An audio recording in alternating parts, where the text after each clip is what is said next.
नमस्कार, नई परख के राष्ट्रीय मुद्दा कार्यक्रम में आप सब लोगों का स्वागत है। हमारे साथ प्रोफेसर अभय दुबे हैं और हम इनसे देश की राजनीति के बारे में बातचीत करेंगे, जैसा कि हम तकरीबन रोज करते हैं। अभय सर नमस्कार। नमस्कार। अरविंद केजरीवाल को जमानत मिल गई। कल हमारी बातचीत नहीं हुई थी, तो मैं बातचीत की शुरुआत उनके जमानत पर आपकी क्या टिप्पणी है, इसी सवाल से करना चाहूंगा। भाई, अरविंद केजरीवाल को जमानत मिली और जैसे कि उम्मीद थी कि वो जमानत मिलते ही तहलका मचा देंगे और उन्होंने तहलका मचा भी दिया। उन्होंने कल ही घोषणा की थी कि आज 11 बजे एक प्रेस कॉन्फ्रेंस होगी और उन्होंने आज जमानत मिले हुए अभी 24 घंटे भी नहीं हुए थे कि उन्होंने एक ऐसी बात कह दी जिससे अमित शाह को सफाई देनी पड़ी और भारतीय जनता पार्टी के अंदर उसके कार्यकर्ताओं के मन में मेरा मानना यह है कि पूरे के पूरे भाजपा के भविष्य को लेकर, नरेंद्र मोदी के नेतृत्व के भविष्य को लेकर कुछ न कुछ संदेह जरूर पैदा हुए होंगे। और न केवल वो संदेह भाजपा के कार्यकर्ताओं के मन में पैदा हुए होंगे, बल्कि उत्तर प्रदेश के मुख्यमंत्री योगी आदित्यनाथ जैसे लोगों के मन में भी कुछ संदेह पैदा हुए होंगे। अब मैं एक एक करके इस बात पे आता हूं। अरविंद केजरीवाल ने यह कहा कि अगले साल नरेंद्र मोदी 75 साल के हो जाएंगे, तो अगर नरेंद्र मोदी इस बार प्रधानमंत्री बनते हैं तो भाजपा के नियम के अनुसार वो अगले साल प्रधानमंत्री नहीं रह जाएंगे। उस वक्त दो तीन महीने के अंदर पहले योगी को ठिकाने लगाया जाएगा और उसके बाद अमित शाह को प्रधानमंत्री बना दिया जाएगा। इसके बाद अरविंद केजरीवाल ने सवाल उठाया कि क्या अमित शाह मोदी द्वारा दी गई गारंटियों को पूरा करेंगे। अब ये इतनी बात कहकर अरविंद केजरीवाल ने एक ऐसा रणनीतिक बयान दिया है जिससे वे तमाम बातें जो अनौपचारिक रूप से राजनीति के अंदर हो रही थी, वो पहली बार सार्वजनिक मंच पर एक राजनीतिक रणनीति के तहत लोगों के सामने आ गई हैं। हम जानते हैं कि मतदान का पहला दौर शुरू होने के करीब एक महीने पहले से ही उत्तर प्रदेश में इस बात की चर्चा है कि अगर भारतीय जनता पार्टी को 370 सीटें या 350 सीटें मिल गई तो, और उत्तर प्रदेश में उनको 75 से 80 के बीच में सीटें मिल गई, तो फिर आला कमान योगी जी को ठिकाने लगा देगा, उनको हटा देगा, क्योंकि योगी जी एक प्रधानमंत्री पद के एक दावेदार के रूप में तेजी के साथ उठ रहे हैं। और ये बात उत्तर प्रदेश के जो राजपूत वोटर हैं, भारतीय जनता पार्टी के निष्ठावान समर्थक, उनके अंदर काफी फैली हुई है। आपस में अनौपचारिक रूप से इस प्रकार के अंदेशे लगातार व्यक्त किए जा रहे हैं और सोशल मीडिया पर ये बातें बहुत लंबे अरसे से कही जा रही थी, लेकिन कभी भी जो कमर्शियल मीडिया है उसके ऊपर ये बातें नहीं आ पा रही थी। अरविंद केजरीवाल ने इस बात को कमर्शियल मीडिया पर ला दिया। इससे ये भी तय हुआ, ये भी निकल के आया कि कहीं ना कहीं योगी और अमित शाह के बीच में जो प्रतिद्वंदता चल रही है, दोनों के बीच में 36 का आंकड़ा है, वो भी केवल कयासबाजी की बात नहीं है, उसमें भी कोई ना कोई दम है। दोनों एक दूसरे को नापसंद करते हैं और जब जहां भी मौका मिलता है एक दूसरे को काटने की कोशिश करते हैं। अमित शाह के जितने लोग वहां भेजे जाते हैं उत्तर प्रदेश में, योगी जी उनको कोई बड़ी जिम्मेदारी देने से परहेज करते हैं और फिर अमित शाह के लोगों को लंबा लंबा इंतजार करना पड़ता है उस जिम्मेदारी उस तरह योगी से अपनी बात मनवाने में। उत्तर प्रदेश सरकार उनकी बात नहीं मानती, तो इस तरह का एक पूरा माहौल बना हुआ है उत्तर प्रदेश में। उत्तर प्रदेश में अभी भी 54 सीटों के ऊपर मतदान बाकी है। अभी केवल 26 सीटों के ऊपर ही उत्तर प्रदेश में मतदान हुआ है। तो ये जो अरविंद केजरीवाल ने कहा है, उससे भाजपा के अंदर नरेंद्र मोदी के उत्तराधिकार का प्रश्न भी सामने आ गया। विपक्ष से ये तो पूछा जाता है कि भाई आपके पास योगी मोदी के मुकाबले कौन सा नेता है, लेकिन भाजपा से कभी नहीं पूछा जाता कि मोदी के बाद आपके पास कौन सा नेता होगा और मोदी के अलावा आपके पास कोई नेता है कि नहीं है। तो ये सारे सवाल भारतीय जनता पार्टी के अंदर भी अब ज्यादा मुखरता से चर्चा का विषय बनेंगे और सार्वजनिक जीवन में भी इनके ऊपर चर्चा होगी। उत्तर प्रदेश में खास तौर से इन सवालों का प्रभाव पड़ेगा और खास बात यह है कि चुनाव के इस नाजुक मौके पर भाजपा कार्यकर्ताओं के मन में इन सवालों को लेकर कुछ न कुछ बेचैनियां पैदा होंगी, कुछ न कुछ संदेह पैदा होंगे, जो भाजपा की उन कार्यकर्ताओं की सक्रियता के लिए ठीक नहीं है। तो ये अरविंद केजरीवाल ने आते ही ये जो एक रणनीतिक दांव चला है जिसके इससे और भाजपा ने बहुत गंभीरता पूर्वक लिया है इसको। अमित शाह ने फौरन एएनआई को तलब किया और उसके बाद अमित शाह ने इसके ऊपर प्रतिक्रिया करते हुए कहा कि विपक्ष ज्यादा आनंदित न हो, भाजपा के संविधान में ऐसा कुछ नहीं लिखा हुआ है कि 75 साल के बाद बड़े पद, किसी को पद नहीं दिया जाएगा, मोदी जी ही देश का नेतृत्व करते रहेंगे। तो अब इससे ये बात भी निकल के आती है कि जब लालकृष्ण आडवाणी को टिकट नहीं दिया गया था, मुरली मनोहर जोशी को टिकट नहीं दिया गया था, और यशवंत सिन्हा को टिकट नहीं दिया गया था, तो उस वक्त तर्क ये दिया गया था कि ये लोग 75 साल के हो गए हैं, इसलिए इनको टिकट नहीं दिया जा रहा है। तो ये जब भाजपा जब चाहती है तो 75 साल का सवाल उठा के किसी का भी टिकट काट देती है, जिसको हाशिए फेंकना होता है, मार्गदर्शक मंडल में फेंकना होता है, और जब चाहती है तो कहने लगती है कि हमारे संविधान में तो ये लिखा ही नहीं है। इससे ये बात भी साफ होकर सामने निकल कर आती है। तो ये मेरे ख्याल से अरविंद केजरीवाल के जेल से बाहर आने के बाद की सबसे महत्वपूर्ण और दिलचस्प और चर्चित घटना है, और इसके ऊपर अभी कई दिन तक चर्चा चलती रहेगी। अरविंद केजरीवाल को जो जमानत मिली उसके बारे में लोग खुले तौर पर नहीं पर अनौपचारिक रूप से कहते हैं कि शायद गुजरात का चुनाव निपट गया तो जमानत दे दी गई।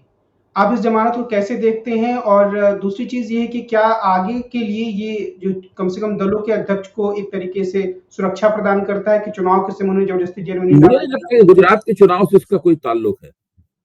गुजरात में ठीक है, कांग्रेस से गठजोड़ में आम आदमी पार्टी लड़ रही थी, है, लेकिन गुजरात के चुनाव से इसका कोई ऐसा गहरा ताल्लुक नहीं है। भारतीय जनता पार्टी ने पिछले 1.5 साल से एक रवैया अपना रखा था कि जैसे ही प्रवर्तन निदेशालय या सीबीआई किसी के खिलाफ कोई एफआईआर दर्ज करती थी, वो कहने लगते ये लोग अपराधी हैं, अपराधी हैं, अपराधी को जेल में होना चाहिए, इस तरह की बातें कही आने लगती थी। यानी जो मुजरिम और मुलजिम, आरोपी और सजा याफ्ता, आरोप किसी को अभियुक्त बनाना या उसको सजा याफ्ता कैदी बनाना, इन दोनों के बीच का फर्क जो है राजनीतिक विमर्श में मिट गया था, और खास तौर से इसे विपक्ष के खिलाफ बहुत इस्तेमाल किया जा रहा था।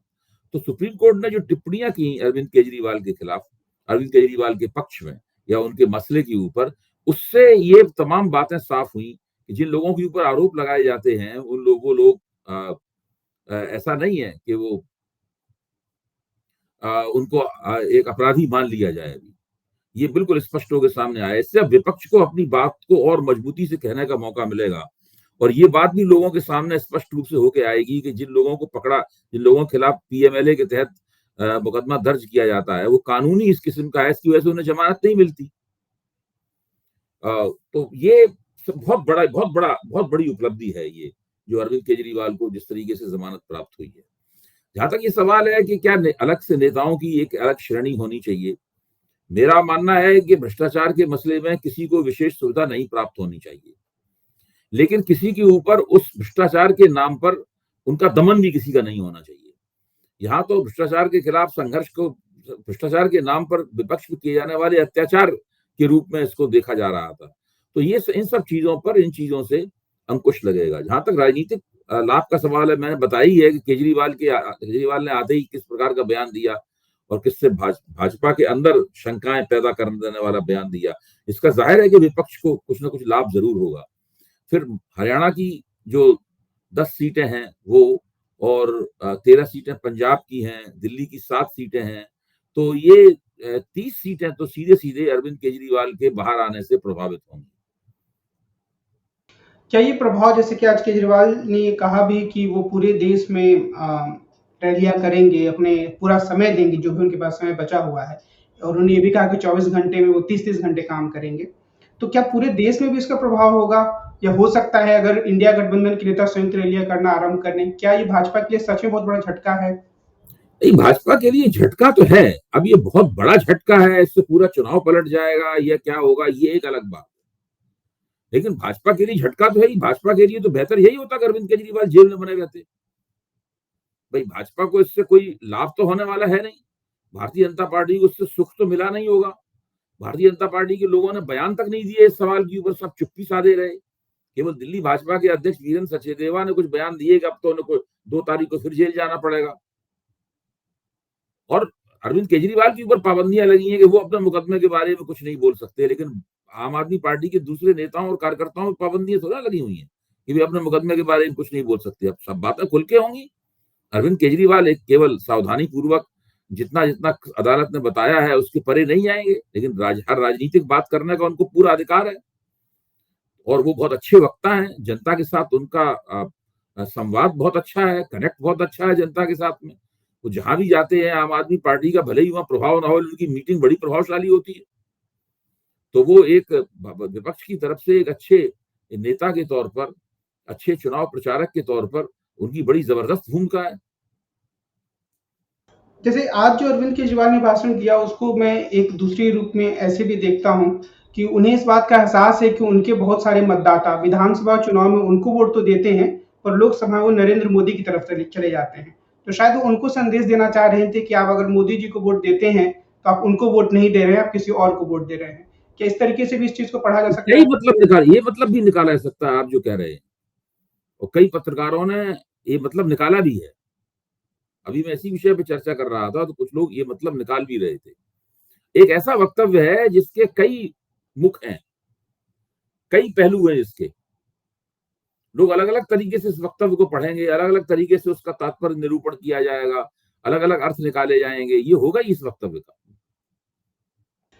एक जो आपने कहा कि योगी आदित्यनाथ को हटाने से एक तरह का संशय का वातावरण उत्तर प्रदेश में बना है, पहले से भी अनौपचारिक रूप से बना है, केजरीवाल के बयान के बाद शायद वो और ज्यादा संघनित हो।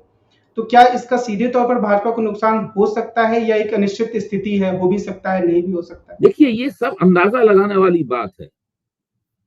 उत्तर प्रदेश की जो राजपूत बिरादरी है, योगी आदित्यनाथ के मुख्यमंत्री बनने के बाद से बहुत ही निष्ठापूर्वक भारतीय जनता पार्टी के साथ जुड़ गई थी। उससे पहले उत्तर प्रदेश में अगर आप राजपूतों और ब्राह्मणों के राजनीतिक इतिहास में गौर करें तो ब्राह्मणों और राजपूतों के बीच में कभी ऐसी कोई राजनीतिक एकता नहीं रही। राजपूत बिरादरी की काफी हमदर्दियां मुलायम सिंह यादव और समाजवादी पार्टी के साथ रहती रही। सर्वोदय के आंदोलन में भी बहुत से लोग गए, उसमें कई राजपूत समाज से थे। तो लेकिन जब नरेंद्र मोदी का उभार हुआ और उत्तर प्रदेश में भाजपा की वापसी हुई जबरदस्त तरीके से, तब फिर पहली बार ब्राह्मण और ठाकुर एक जगह आ गए। और जब योगी आदित्यनाथ को मुख्यमंत्री बना दिया गया तो फिर राजपूत समाज को बहुत अच्छा लगा, उसकी राजनीतिक महत्वाकांक्षाओं में भी इजाफा हुआ और वो भारतीय जनता पार्टी को उसने एक तरह से अपने हृदय से लगा लिया। ये पहली बार ऐसा हो रहा है कि उसके मन में कुछ शंका पैदा हो रही है, क्योंकि उसके नेता तो आदित्यनाथ जी हैं। अगर उसके मन में ये शंका पैदा हो गई कि आदित्यनाथ जी को अपदस्थ किया जा सकता है और आला कमान में अमित शाह का एजेंडा यही है, अगर इस प्रकार की शंका पैदा हो गई तो निश्चित रूप से भाजपा को कुछ ना कुछ दिक्कत होगी जरूर। राहुल गांधी और अखिलेश यादव ने कल उत्तर प्रदेश में 2 रैलियों को संबोधित किया था। संयुक्त रैलियां थी कन्नौज में और कानपुर में। सफल रैलियां थी। राहुल गांधी ने एक बड़ा दावा किया कि बहुत बड़ी जीत मिलने वाली है इंडिया गठबंधन को। क्या आपको ये लगता है कि इंडिया गठबंधन उत्तर प्रदेश में आज की स्थिति में कुछ चुनौती दे पा रहा है भारतीय जनता पार्टी को, उसको नुकसान पहुंचा पाएगा? जब चुनाव शुरू हुआ था उस वक्त तो ये नहीं लगता था कि वो चुनौती दे पाने की स्थिति में। मैं ये मानता था कि उत्तर प्रदेश में भारतीय जनता पार्टी बहुत मजबूत है, लेकिन आज स्थिति बदल गई है। अब जैसे कि जो तीसरे दौर में 10 सीटों के ऊपर चुनाव हुआ, पिछली बार भाजपा ने इसमें से 8 सीटें जीती थी। तो तमाम लोगों जिन्होंने इन सीटों का दौरा किया, जो वहां से जमीन से खबर आई, तो लोग ये मानते हैं कि भाजपा को इन सीटों में 2 का नुकसान हो सकता है, यानी भाजपा 8 की बजाय 6 सीटें ही हो सकता है भाजपा जीत पाए इसके अंदर। तो ये स्थिति बदली है। अब तमाम पत्रकार लोग उन सीटों की सूची बनाने लगे हैं कि जो समाजवादी पार्टी जीत सकती है। पहले लोग मानते थे भाई पहले 5 जीती थी, एक आध और जीत सकती है अगर बहुत अच्छा चुनाव लड़ा। तो अब विपक्ष भी कुछ कर सकता है उत्तर प्रदेश में, इसकी संभावनाएं लोगों को दिखने लगी हैं। और ये भारतीय जनता पार्टी का देखिए इतना रंग रुतबा है, विमर्श के ऊपर इतना कब्जा है, इतना ज्यादा लोग उसके पक्ष में हैं भारतीय जनता पार्टी के। इसके बावजूद भी, इसमें प्रभुत्व के बावजूद भी अगर लोग ऐसा सोचने लगे हैं कि विपक्ष भी कुछ कर रहा है तो जरूर इसमें कुछ ना कुछ दम होगा। कल प्रधानमंत्री ने ये कहा कि उड़ीसा और पश्चिम बंगाल में उनकी पार्टी क्लीन स्वीप करने जा रही है। उनके इस दावे को हम एक राजनीतिक बयान माने, या कुछ सच्चाई भी आपको नजर आती है इसमें? इसमें कोई सच्चाई नहीं है। इसलिए सच्चाई नहीं है कि उड़ीसा से जो रपटें आ रही हैं वो तो ये है कि भारतीय जनता पार्टी ने एक तरह से विधानसभा चुनाव में तो बीजू जनता दल को वॉकओवर सा दे दिया है। इस तरह से उम्मीदवार खड़े किए हैं ताकि बीजू जनता दल को आराम से वहां बहुमत प्राप्त हो जाए, और उसके बदले में बीजू जनता दल ने 8 की बजाय कुछ ऐसे उम्मीदवार, कमजोर उम्मीदवार खड़े किए हैं ताकि भाजपा 8 की बजाय 10 या 12 सीट जीत जाए। बाकी वो खुद जीतना चाहता है, तो इसमें वॉकओवर, इसमें क्लीन स्वीप वो कहां से करेंगे? जहां तक पश्चिम बंगाल का सवाल है, वहां तो जंग बड़ी जबरदस्त हो रही है। भारतीय जनता पार्टी के सामने चुनौती ये है कि उसने पिछली बार जो 18 सीटें जीती थी, उनको वो कायम रख पाती है या नहीं कायम रख पाती है। बहुत जबरदस्त जंग हो रही है वहां पे, और उस जंग में एक नया पहलू ये पैदा हुआ है, जो मैंने कई पत्रकारों से बात की जो पश्चिम बंगाल के ही हैं और उसकी राजनीति पे गहरी नजर रखते हैं। पिछले चुनावों में क्या था कि ममता बनर्जी को काटने के लिए वामपंथियों के एक बड़े हिस्से ने भाजपा को समर्थन दिया था जमीन पर। इस बार वामपंथियों का मानना है कि उन्हें स्वतंत्र रूप से हस्तक्षेप करके अपनी खोई हुई स्थिति को वापस लाना चाहिए, इसलिए हमें भाजपा को कोई समर्थन नहीं देना चाहिए। वो लोग इस तरह से चुनाव लड़ रहे हैं इस बार। पहले तो पहले राम फिर वाम का नारा लगा था, लेकिन इस बार वो नारा उस तरह का नहीं है। तो भारतीय जनता पार्टी को इस पक्ष से समर्थन प्राप्त हुआ था, वो कमजोर हो गया है पक्ष। दूसरा समर्थन भारतीय जनता पार्टी को मथुरा वोटों में सीएए के आश्वासन की वजह से मिला था। इस बार वो चीज भी भाजपा के काम नहीं आ रही है। हालांकि भाजपा ने जल्दबाजी में उसकी नियमावली बनाई, लेकिन नियमावली ऐसी नहीं बनी इससे मतदाताओं को एक आश्वासन प्राप्त हो। तो ममता बनर्जी ने चेतावनी दी कि अगर आपने इस कानून के तहत नागरिकता पाने के लिए आवेदन किया तो नागरिकता आपको बाद में मिलेगी, घुसपैठी आप पहले बन जाएंगे, आप खुद स्वीकार कर लेंगे कि आप घुसपैठी है। तो इस डर के मारे कोई मतुआ वहां पर कानून के तहत नागरिकता दे ही नहीं रहा है, नागरिकता के लिए आवेदन दे ही नहीं रहा है। तो उसमें कई ऐसी बातें हुई। दूसरा, ममता बनर्जी भी मुश्किल में है, उनकी सरकार के खिलाफ भ्रष्टाचार के बहुत आरोप हैं, और वे ऐसे आरोप हैं जिनका बचाव नहीं किया जा सकता है। सुप्रीम कोर्ट ने भी बहुत सी बातें कही हैं, शिक्षक भर्ती घोटाला है और दूसरी चीजें हैं, वो काफी इन बातों को लेकर मुश्किल में है। लेकिन ये भी बात सही है कि पश्चिम बंगाल में 35% के करीब मुसलमान मतदाता हैं जो दृढ़तापूर्वक तृणमूल कांग्रेस के साथ हैं, क्योंकि उनको निगाह में केवल तृणमूल कांग्रेस ही भाजपा को चुनाव हरा सकती है। और उनका जो जनसंख्या मूलक विन्यास है, वो विन्यास भाजपा के कैचमेंट एरिया को पश्चिम बंगाल में सीमित कर देता है। तो एक सीमा के बाद भाजपा का आगे बढ़ पाना बहुत मुश्किल है। और ममता बनर्जी की खूबी यह है कि वो दोनों ही पक्षों के जो धार्मिक तत्व हैं उनको स्पर्श करने की कोशिश कर रही है लंबे अरसे से। एक तरफ वो जो मुस्लिम मतदाता हैं उनकी धार्मिक भावनाओं को सहला रही हैं, और दूसरी तरफ हिंदू मतदाताओं की धार्मिक भावनाओं को भी सहला रही हैं। मंदिर बनवाना, हिंदू पुजारियों को करना, दुर्गा पूजा, हिंदू पुजारियों को आर्थिक मदद देना, दुर्गा पूजा के लिए तमाम सरकारी दान देना, अनुदान देना, ये सारे काम वो कर रही हैं। उधर इसी तरीके से पाले के दूसरी तरफ मुसलमानों के लिए भी कर रही है काम। तो वो भाजपा की तरह मुसलमान विरोधी हिंदू राजनीति नहीं कर रही है, लेकिन उनकी राजनीति के दो चेहरे हैं, एक हिंदू चेहरा है और एक मुस्लिम चेहरा है। तो अपनी तरफ से वो भी सारे दांव खेल रही है ममता बनर्जी। अरविंद केजरीवाल ने एक और बात कही थी, प्रधानमंत्री कौन होगा इसके बाद, कि कुल मिलाकर नरेंद्र मोदी की सरकार वापस नहीं आने वाली है, क्योंकि 220 से 230 सीटें मिल रही हैं आज के हालात के हिसाब से। आप उनके इस दावे में कुछ सत्यता देखते हैं? हो सकता है कि ऐसा हो। इसकी वजह है कि मुझे इस बात की कोई गारंटी नहीं लगती कि 2019 के जिन इलाकों में भाजपा ने 91-92% स्ट्राइक रेट निकाला था और जिन इलाकों में 46 से 50% के स्ट्राइक रेट था, इस बार भी वो चीज को 100% दोहरा दी जाएगी। मुझे कई जगहों पर भाजपा की सीटें कम होती हुई दिख रही हैं। भाजपा कई जगहों पर, जैसे कर्नाटक में भाजपा बहुत अच्छा चुनाव नहीं लड़ रही है, और वहां उनका जो सहयोगी है जनता दल सेकुलर, वो भी उसकी स्थिति भी अच्छी नहीं है। बंगाल में, महाराष्ट्र में भाजपा को मनचाहा समीकरण नहीं मिल पाया है, वहां भी वो मुश्किल में है। उनके सहयोगी भी बहुत ज्यादा उनके गठजोड़ को उछाल नहीं दे पा रहे हैं। इसी तरह बिहार में भी इसी तरह की स्थिति है। पश्चिम बंगाल का भी हम जिक्र कर ही चुके हैं। तो पश्चिम बंगाल, बिहार, महाराष्ट्र और कर्नाटक, ये जो 4 राज्य हैं, इन 4 राज्यों में भारतीय जनता पार्टी ने महाराष्ट्र में और बिहार में तो 90% के आसपास स्ट्राइक रेट निकाला था। लेकिन उनका कर्नाटक में भी इस 90% से ज्यादा का लगभग 100%, 97-98% स्ट्राइक रेट था। और वहां पर 50% के आसपास, 46% के आसपास स्ट्राइक रेट था पश्चिम बंगाल में। तो क्या इन प्रांतों में भारतीय जनता पार्टी पुराना प्रदर्शन दोहरा सकती है? भारतीय जनता पार्टी के समर्थक भी इस बात की गारंटी नहीं ले सकते। तो अब यहां से जो अगर कमी होगी सीटों की, तो वो कमी की भरपाई कहां से होगी?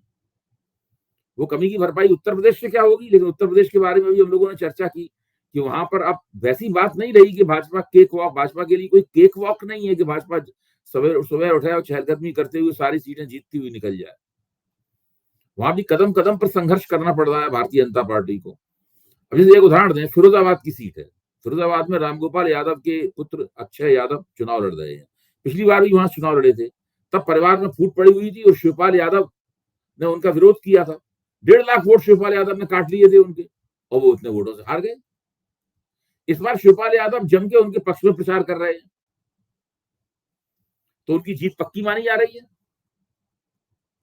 तो इस तरह की बहुत सी सीटें हैं जो पिछली बार भारतीय जनता पार्टी को मिल गई थी, जो इस बार नहीं मिलेंगी। अब पंजाब में आइए, पंजाब में भाजपा ने 2 सीटें जीती थी पिछली बार, तब किसान आंदोलन वगैरह कुछ था ही नहीं। आज तो गांव में इतना विरोध है भारतीय जनता पार्टी का कि पंजाब का कोई भी पत्रकार, पंजाब का कोई भी जानकार कहता है कि 1 सीट अकाली दल जीत सकता है, भाजपा को कोई सीट प्राप्त नहीं होगी। कांग्रेस 7 या 8 सीटें जीतेगी, बाकी 4 या 5 सीटें आम आदमी पार्टी जीतेगी। ये पंजाब का पूरा नजारा बताया जा रहा है। अब वहां 2 सीटें पंजाब की कम हो जाएंगी, भाजपा को कहीं से उसकी भरपाई करनी पड़ेगी। लद्दाख में भारतीय जनता पार्टी का हारना बिल्कुल निश्चित तयशुदा है। इतना रोष है लद्दाख में। सारे सर्वे कह रहे हैं लद्दाख में भाजपा चुनाव जीत, पिछली बार भाजपा ने वो सीट जीती थी। अब इस तरह से उसकी जो सीटें वो हार सकती है, उसकी एक लंबी सूची है। पिछली बार भाजपा ने बहुत ही कम अंतरों से बहुत सी सीटें जीतनी थी।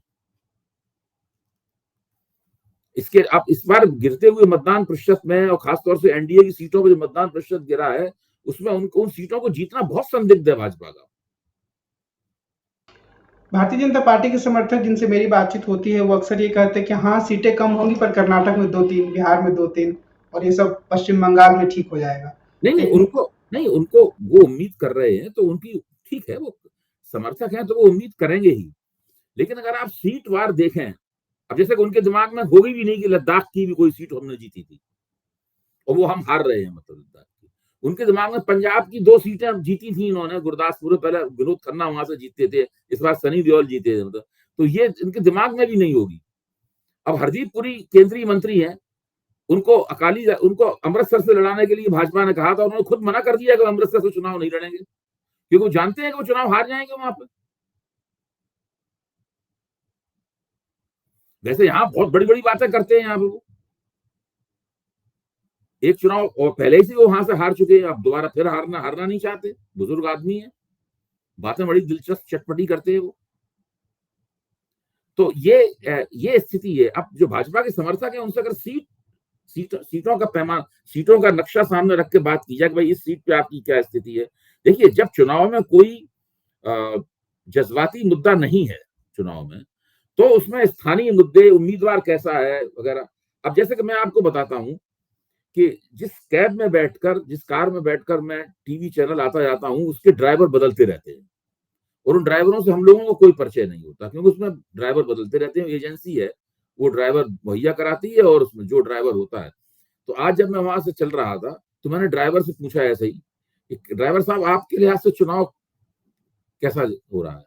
तो ड्राइवर ने तुरंत कहा, सर 50-50 है, किधर भी जा सकता है। मतलब उसके डायलॉग आप देखिए, ये उसका एक ऐसे आदमी का आकलन है जो कि निचले तबके का है, 17-18 हजार रुपए इसको तनख्वाह मिलती है, दिन रात काम करता है, रात में भी ड्यूटी करता है, दिन में भी ड्यूटी करता है, और कोई हमारे आपकी तरह राजनीतिक समीक्षक या किसी के पक्ष में विपक्ष में नहीं है। वो 19 में नहीं, वो कैसा है ऐसा।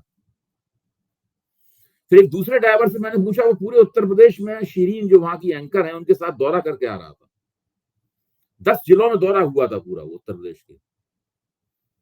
तो उसने बताया कि हमने कई लोगों से वहां बात की, तो लोगों को कहना था कि हम 2 बार नरेंद्र मोदी कहने पे वोट दे चुके, और उनके कहने पे हमने 2 सांसद बनाए, उस सांसद ने कोई काम ही नहीं किया। अब ये जिम्मेदारी नरेंद्र मोदी जी ने उससे काम क्यों नहीं लिया सांसद से? तो वो सांसद ने काम नहीं किया, इसकी जिम्मेदार सांसद को न मान के मोदी जी को मानते हैं। और मोदी जी ने स्थानीय स्तर पर बगावत न हो पाए इसलिए टिकट बहुत कम काटे। जो उम्मीद की जा रही थी उतने टिकट नहीं काटे उन्होंने। तो स्थानीय स्तर की एंटी इनकम्बेंसी का भी सामना उनके उम्मीदवारों को करना पड़ सकता। मतलब बहुत सारे ऐसे फैक्टर हैं। इसके बावजूद मैं ये मानता हूं कि भाजपा एक बहुत शक्तिशाली पार्टी है, उसके पास एक सुपरिभाषित और प्रभावशाली संगठन है, उसकी एक रणनीति होती है, उनका नेता भी काफी लोकप्रिय है अभी भी तमाम दिक्कतों के बावजूद। तो उसका एक जितना बड़ा प्रभाव क्षेत्र भाजपा का है, उतना बड़े प्रभाव क्षेत्र की कोई पार्टी है नहीं देश में। तो भाजपा अगर मान लो अरविंद केजरीवाल की बात ही सही है कि भाजपा को 220 और 230 सीटें मिलेंगी, तो सबसे बड़ी महत्वपूर्ण पार्टी तो वही होगी ना। फिर 230 सीटों का मतलब ये है कि अगर भाजपा को 42 सीटें और मिल जाएं कहीं से, तो वो सरकार बनाने लायक संख्या प्राप्त कर लेगी। कुछ उसके हालांकि कम जीतेंगे, लेकिन कुछ एनडीए के लोग भी जीतेंगे। बाकी फिर स्थिति यह है कि आंध्र प्रदेश में तेलुगु देशम पार्टी भी भाजपा के साथ गठजोड़ करना चाहती थी, वाईएसआर कांग्रेस भी भाजपा के साथ गठजोड़ करना चाहती थी, बीजू जनता दल भी अपना समर्थन भाजपा को दे देगा। तो सरकार भाजपा की बन जाएगी, मुझे ऐसा लगता है। लेकिन उस सरकार का किरदार क्या होगा, ये एक महत्वपूर्ण बात है। आज की बातचीत हम इसी बिंदु पर समाप्त करते हैं। हम कल फिर मिलेंगे और देश की राजनीति के बारे में प्रोफेसर अभय दुबे से बातचीत करेंगे। कल रविवार का दिन है, तो हमारा साप्ताहिक अंक होगा जिसमें आनंद वर्धन जी भी जुड़ेंगे। आज की बातचीत के लिए सर आपको बहुत धन्यवाद।